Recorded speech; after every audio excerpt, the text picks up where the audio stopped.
నోట్ల రద్దు ఎఫెక్ట్ ఉల్లి మార్కెట్పై పడింది. నేటి నుంచి మలక్పేట్ మార్కెట్లో ఉల్లి వ్యాపార కార్యకలాపాలను నిలిపివేయాలని నిర్ణయించినట్టు Telangana Hyderabad onion import merchants association ప్రకటించింది. ఈ నెల 15 నుంచి 19వ తేదీ వరకు మలక్పేట్ మార్కెట్లో ఉల్లి వ్యాపారాలను తాత్కాలికంగా నిలిపివేస్తున్నట్లు తెలిపారు. ఇదే విషయాన్ని ఉల్లి రైతులకు, మధ్యవర్తులకు ముందుగా తెలియజేసి సరుకు తీసుకురావద్దంటూ సమాచారం ఇచ్చామని తెలిపారు. దీనిపై మరింత సమాచారం మా కరెస్పాండెంట్ విక్రమ్ అందిస్తారు.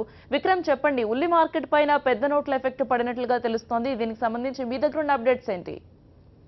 అంటే పెద్ద నోట్ల రద్దు చిన్న నోట్లు చలామణిలో లేకపోవడం కారణంగా ఉల్లి వ్యాపారం నిలిపివేస్తున్నట్లు Hyderabad onion import merchant association ప్రకటించింది. ఈ నెల 15 నుంచి 19 వరకు ఉల్లి మార్కెట్ ను నిలిపివేయాలని నిర్ణయించారు. అయితే అనధికారికంగా మాత్రం శనివారం నుంచే ఉల్లి క్రయ విక్రయాలు పూర్తిగా నిలిచిపోయాయి. 200 క్వింటాల వరకు మలక్పేట్ మార్కెట్ లో ఉల్లి నిల్వలు పేరుకుపోయాయి. వారం పాటు ఉల్లి విక్రయాలు నిలిచిపోతే మార్కెట్ లో ఉల్లి ధర పెరిగే అవకాశం ఉందని తెలుస్తుంది.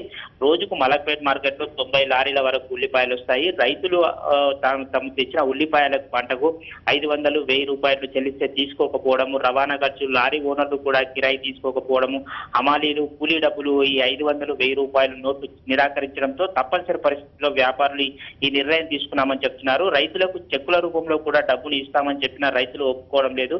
దీంతో ఉల్లి క్రయ విక్రయాలు నిలిపివేయాలని చెప్పి వ్యాపారులంతా నిర్ణయించారు. ఉల్లి రైతులకు, మధ్యవర్తులకు ముందస్తుగా సమాచారం అందజేశామని, అయితే మొత్తం మీద చూసుకుంటే ఉల్లి మొత్తం 200 క్వింటాల వరకు మలక్పేట్ మార్కెట్ లో ఉల్లి నిల్వలు పేరుకుపోయాయి. వారం పాటు కూడా ఉల్లి విక్రయాలు నిలిచిపోతే ఉల్లి ధరలు మాత్రం బయట మార్కెట్ లో పెరిగే అవకాశం ఉంది. మార్కెట్ లో మాత్రం ఉల్లి నిల్వలు పేరుకుపోతున్నాయి.